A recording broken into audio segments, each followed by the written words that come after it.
وقار حضرات سادات کرام علماء کرام بزرگوں دوستو نوجوان ساتھیوں عزیز بچوں میری ماں اور بہنوں السلام علیکم ورحمۃ اللہ وبرکاتہ نحمدہ ونصلی علی رسولہ الکریم اما بعد اعوذ باللہ من الشیطان الرجیم بسم اللہ الرحمن الرحیم الا ان اولیاء اللہ لا خوف علیہم ولا هم یحزنون الذین آمنوا وکانوا یتقون صدق اللہ مولانا العظیم و صدق رسولہ النبی الامین المتین الکریم ونحن علی ذالک لمن الشاہدین والشاکرین والحمدللہ رب العالمین۔ آئیے ہم اور آپ مل کر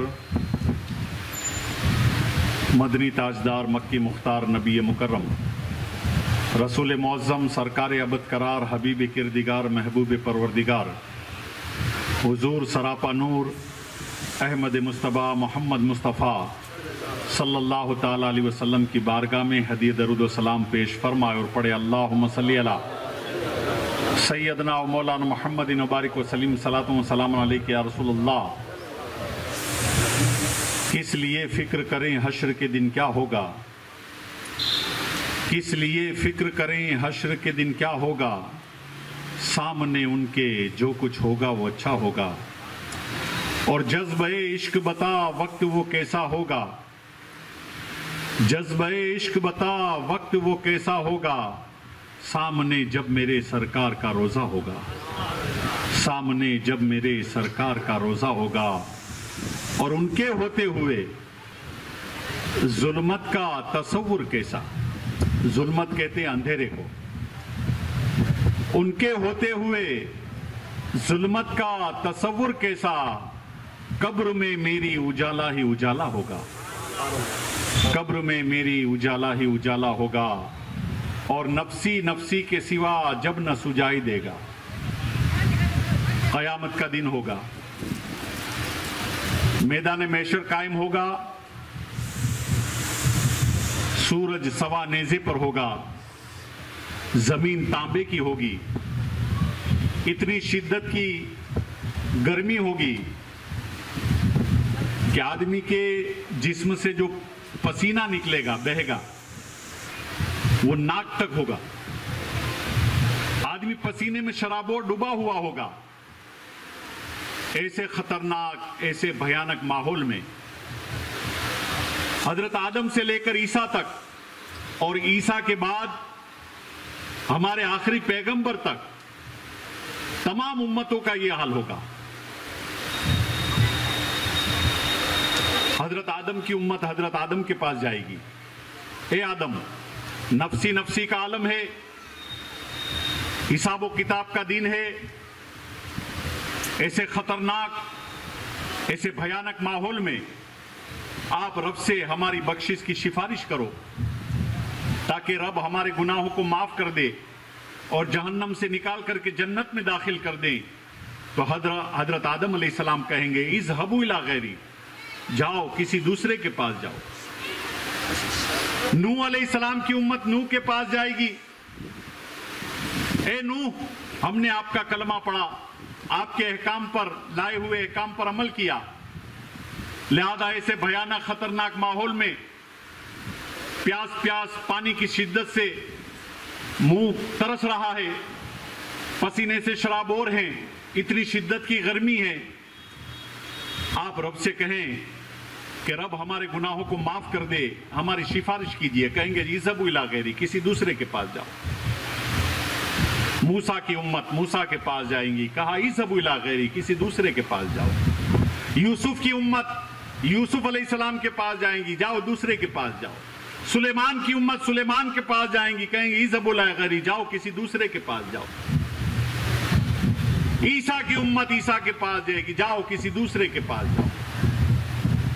1,24,000 کم و بیش انبیاء کرام اس دنیا میں تشریف لائے، سب کی امتیں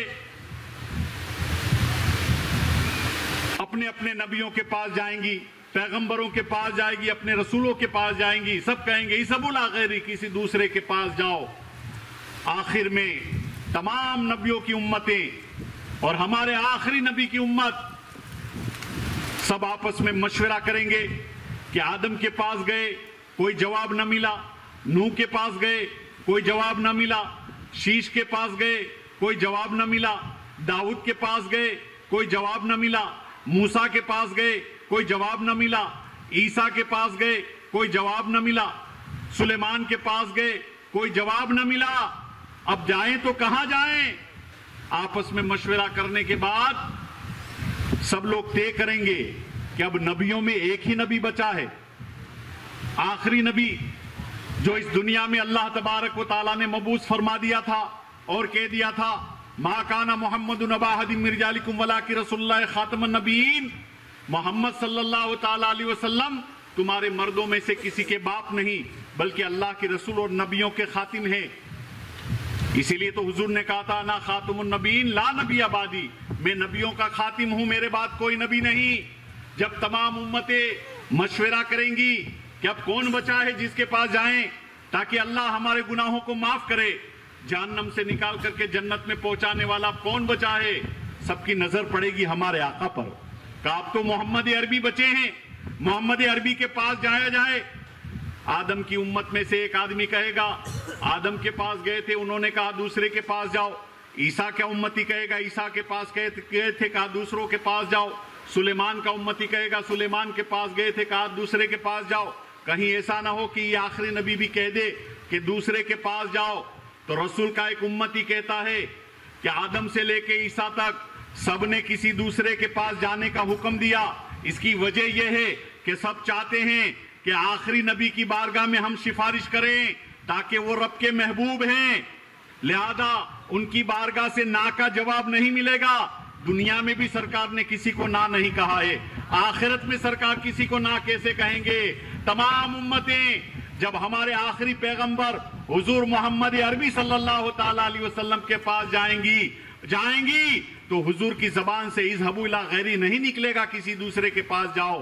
سب کو دیکھیں گے آدم سے لے کر کے آپ کی امت تک، تمام کو دیکھ کر کہیں گے انا لہا، آ جاؤ میں تو تمہارے لیے ہوں، آ جاؤ میرے پاس، آؤ میں تو تمہارے لیے ہوں، آ جاؤ میرے پاس۔ اور آخری نبی صلی اللہ تعالیٰ علیہ وسلم رب کے پاس تمام امتوں کی بخشش کی دعا فرمائیں گے۔ تو نفسی نفسی کے سوا جب نہ سجائے دے گا، میدان محشر قائم ہوگا۔ ایک آدمی کے میزان عمل پر نیکی اور گناہوں کو تولا جائے گا، گناہ کا پلہ بھاری ہو جائے گا، نیکی کا پلہ اونچا ہو جائے گا، حکم ہوگا اسے جہنم میں لے جاؤ، اس کے گناہوں کا پلہ بھاری ہے، اس کو جہنم کی طرف لے جا رہے ہوں گے فرشتے۔ حضرت آدم علیہ السلام کی نظر پڑ جائے گی کہ آخری نبی کے امتی کو فرشتے جہنم کی طرف لے جا رہے ہیں۔ حضرت آدم علیہ السلام آواز دیں گے آخری نبی کو، احمد احمد، ہمارے پیغمبر کا آسمانی نام احمد ہے، احمد احمد۔ اللہ کے رسول صلی اللہ علیہ وسلم حضرت آدم کی طرف دیکھیں گے، کہیں گے کیا بات ہے؟ کہا آپ کی امتی کو فرشتے جہنم کی طرف لے جا رہے ہوں۔ حدیث پاک میں آیا ہے کہ اللہ کے رسول صلی اللہ تعالیٰ علیہ وسلم ان فرشتوں کی طرف ایسے دوڑیں گے جو فرشتے امتی کو جہنم کی طرف لے جا رہے ہوں گے، جیسے تہبند پہنا ہوا آدمی اپنی تہبند کو پکڑ کر کے دوڑتا ہے نا، تہبند کو پکڑ کر کے دوڑتا ہے۔ اللہ کے رسول صلی اللہ تعالیٰ علیہ وسلم وہ فرشتوں کے پاس پہنچیں گے، کہاں لے جا رہے ہو میرے امتی کو؟ کہا اس کے گناہ کا پلہ بھاری تھا، حکم خداوندی کے مطابق ہم اسے جہنم میں لے جا رہے ہیں۔ کہا واپس چلو واپس چلو۔ میزان عمل پہ پھر سے اس کے نیکی اور گناہ کو تولا جائے گا، میزان عمل پر واپس لایا جائے گا اس گنہگار امتی کو، فرشتے بھی واپس آئیں گے۔ اللہ کے رسول ارشاد فرمائیں گے ڈالو ایک پلے میں نیکی، ایک پلے میں گناہ کو ڈالو۔ گناہ کا پلہ بھاری ہو گیا، نیکی کا پلہ کم اونچا ہو گیا، گناہ زیادہ ہے۔ فرشتوں نے کہا یا رسول اللہ پہلے بھی یہی معاملہ ہوا تھا، اس لیے جہنم کی طرف لے جا رہے تھے۔ اللہ کے رسول نے کہا ٹھہرو، ابھی فیصلہ نہیں ہوا۔ اللہ کے رسول اپنی جیب میں سے ایک سفید کاغذ کا پرچہ نکالیں گے، نیکی کے پلے میں رکھیں گے، نیکی کا پلہ بھاری ہو جائے گا، نیکی کا پلہ بھاری ہو جائے گا۔ فرشتوں سے کہیں گے حکم باری تعالیٰ ہوگا، نیکی کا پلہ بھاری ہو گیا، اب اسے جہنم کی طرف نہیں جنت کی طرف لے جاؤ۔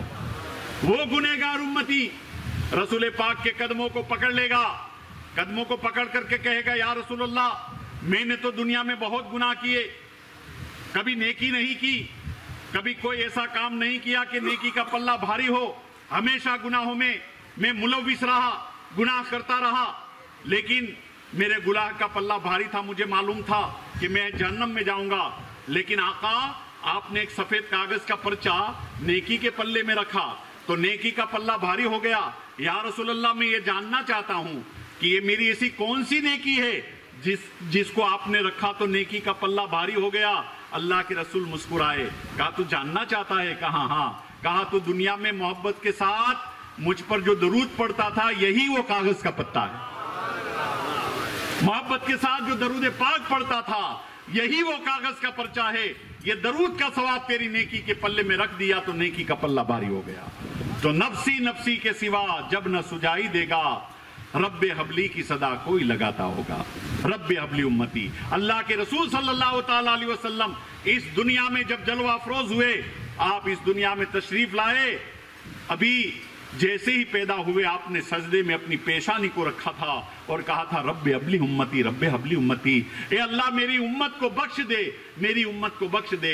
آقا نماز پڑھتے تو امت کی بخشش کی دعا مانگتے، روزہ رکھتے تو امت کی بخشش کی دعا مانگتے، تہجد پڑھتے تو امت کی بخشش کی دعا مانگتے، رات بھر عبادت کرتے تو امت کی بخشش کی دعا مانگتے، پیدا ہوئے تو امت کی بخشش کی دعا مانگی، چلنا سیکھا تو رب حبلی امتی، رب حبلی امتی، جوان ہوئے تو رب حبلی امتی، رب حبلی امتی، اور اس دنیا سے گئے اور جب قبر انور میں تشریف لے گئے تو آپ کے ہونٹ ہل رہے تھے۔ ایک صحابی نے جو مدفن کرنے کے لیے قبر شریف کے اندر تشریف لے گئے تھے، ہونٹوں کی طرف توجہ کی تو اللہ کے رسول کے ہونٹوں سے نکل رہا تھا رب حبلی امتی، رب حبلی امتی، اے اللہ میری امت کو بخش دے، میری امت کو بخش دے۔ تو وہ شفیق پیغمبر جس نے زندگی بھر پیدائش سے لے کر کے آخری سانس تک ہماری امت کی بخشش کی دعا مانگی ہے، تو ہمیں امتی کو بھی چاہیے کہ رسول پاک صلی اللہ تعالیٰ علیہ وسلم کا ہم کلمہ تو پڑھتے ہیں، لیکن رسول پاک نے ارشاد فرمایا قرۃ عینی فی الصلاۃ، نماز میری آنکھوں کو ٹھنڈک ہے۔ مسلمان رسول پاک کی وجہ سے تم جہنم سے نکال کر کے جنت میں جاؤ گے، رسول پاک کی وجہ سے سزا سے بچ جاؤ گے، فرشتوں کی مار سے بچ جاؤ گے، قبر کے عذاب سے بچ جاؤ گے، جہنم کی آگ سے بچ جاؤ گے۔ تو اس رسول ہاشمی نے تو صرف ایک ہی بات کہی ہے کہ نماز میری آنکھوں کی ٹھنڈک ہے، تو رسول پاک کی آنکھوں کو ٹھنڈک آج کا مسلمان کیوں نہیں پہنچاتا؟ سوچنے کی بات ہے، سمجھنے کی بات ہے۔ نماز اشرف العبادت ہے، نماز دین کا ستون ہے، نماز دین کا کھمبا ہے، دین کا پلر ہے، لیکن آج مسلمان یا تو جمعہ کی نماز ادا کرنے کے لیے مسجد میں جاتا ہے یا تو عید کی نماز ادا کرنے کے لیے مسجد میں جاتا ہے، ورنہ تعداد میں تو ہم کم نہیں ہیں۔ عید میں ہزاروں کا مجمع، جمعہ میں ہزاروں کا نہیں، 100 کی گنتی کیجئے، 200 500 600 700 800 آدمی کا مجمع، لیکن 5 وقت میں صرف 5 وقت کی نماز میں کبھی 7، 5 وقت کی نماز میں کبھی 10۔ تو یہ 5 وقت نماز میں جب مسجدوں میں جاتے ہیں تو یہ مسلمان جو جمعہ میں 700 800 آدمی ہوتی ہے، عید میں 1000 2000 5000 ہوتے ہیں، یہ کہاں چلے جاتے ہیں؟ یہ کدھر غائب ہو جاتے ہیں؟ اور اس طریقے سے غائب ہوتے رہو گے تو اللہ کے رسول صلی اللہ تعالیٰ علیہ وسلم کہیں ایسا نہ ہو کہ قیامت میں دن ہم کو چھوڑ دے۔ حضور کی خوشنودی حاصل کرنا چاہتے ہو، حضور کا پیار حاصل کرنا چاہتے ہو تو کوشش کیجئے 5 وقت کی نماز کی۔ نماز کو جان بوجھ کر چھوڑنا کتنا بڑا گناہ ہے۔ میری ماں بہنیں بھی یہاں پر موجود ہیں، میں ان سے کہنا چاہتا ہوں، ایک عورت حضرت موسیٰ علیہ السلام کی بارگاہ میں حاضر ہوئی، موسیٰ علیہ السلام سے کہنے لگی اے موسیٰ میں نے بہت بڑا گناہ کیا، اس کے بعد توبہ کر کے تمہارے پاس اس لیے آئی ہوں کہ جب تم کوہ طور پر اللہ سے کلام کرنے کے لیے جانا تو میری سفارش کرنا کہ اللہ میری توبہ کو قبول کرے۔ موسیٰ علیہ السلام نے پوچھا تو نے کون سا گناہ کیا؟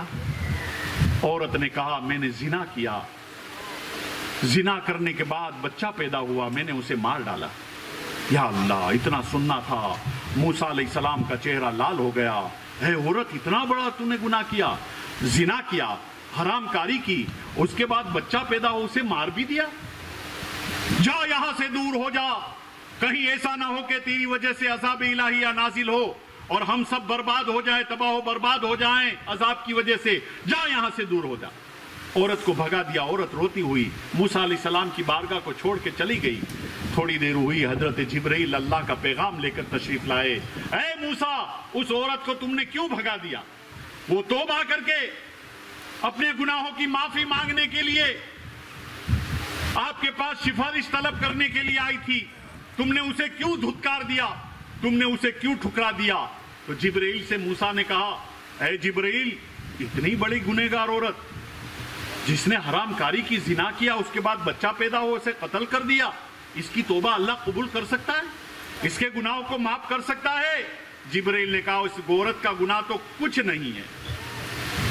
اس عورت کا گناہ تو کچھ نہیں ہے، اس سے بھی بڑے بڑے گنہگار ہیں جو توبہ کرنے پر اللہ اس کے گناہوں کو معاف کر دیتا ہے. اسی لیے تو قرآن میں ارشاد ہے، لا تقنطوا من رحمت اللہ ان اللہ یغفر الذنوب جميعا. اللہ کی رحمت سے نا امید مت ہو، بے شک اللہ تمہارے گناہوں کو بخش دے گا. اگر تم نے کفر کیا ہے، آگ کی پوجا کی ہے، بت کی پرستش کی ہے، گناہ کیا ہے، شراب پیا ہے، جوا کیا ہے، زنا کیا ہے، سب اللہ کی بارگاہ میں سچی اور خالص توبہ کرنے سے اللہ گناہوں کو معاف کر دیتا ہے. جبرائیل اتنے بڑے گنہگار عورت ایسا کام کیا اور توبہ کی، اللہ اس کی توبہ قبول کر لے گا؟ کہاں، یہ تو کچھ نہیں، اس سے بھی بڑے بڑے گنہگار ہے. کہا، اس سے بڑا گنہگار تو میں نے دیکھا ہی نہیں. موسیٰ علیہ السلام نے کہا، اس عورت جیسا گناہ تو کسی نے کیا ہی نہیں آج تک، میری نظر سے گزرا ہی نہیں ہے. کہا، اس عورت سے زیادہ گنہگار تو وہ ہے جو جان بوجھ کر کے نماز چھوڑ دیتا ہے. یا اللہ، ذرا سوچو، زنا سے بھی بدتر جان بوجھ کر کے نماز چھوڑنا ہے، قتل سے بھی بدتر جان بوجھ کر کے نماز چھوڑنا ہے. خدا کی بارگاہ میں کیا منہ دکھاؤ گے؟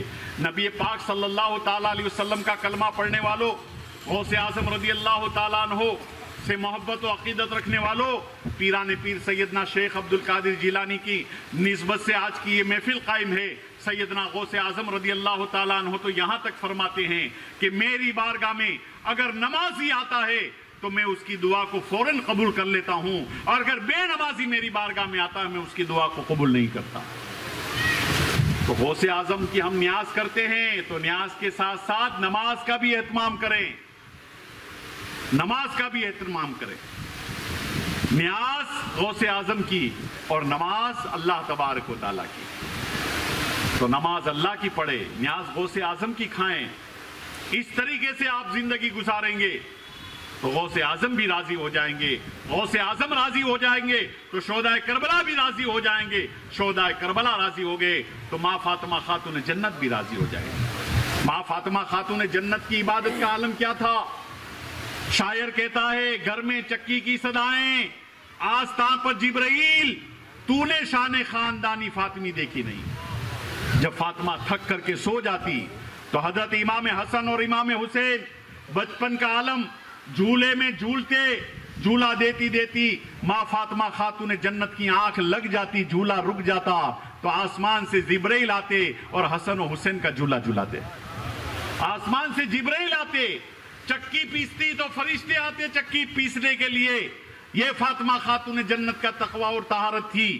رات بھر اللہ تعالیٰ کی بارگاہ میں عبادت کرتی، رات بھر اللہ تعالیٰ کی بارگاہ میں سجدہ کرتی، یہاں تک کہ فجر کی اذان کا وقت ہو جاتا اور ماں فاطمہ خاتون جنت ہاتھوں کا ہوٹ اٹھا کر دعا مانگتی، اے اللہ تو نے کتنی چھوٹی چھوٹی راتیں بنائی ہے کہ تیری رات ختم ہو جاتی ہے اور فاطمہ کا سجدہ ختم نہیں ہوتا. اے اللہ کبھی تو اتنی بڑی رات بنا دے کہ تیری بندی فاطمہ دل کھول کر کے تیری عبادت کر سکے. اور آج ہماری ماں بہنوں کی زندگی کا عالم کیا ہے؟ سیریل دیکھنے میں، واٹس ایپ اور فیس بک اور یوٹیوب دیکھنے میں پوری رات گزر جاتی ہے، اور فجر کی نماز جو فرض ہے وہ بھی ہم سے چھوٹ جاتی ہے.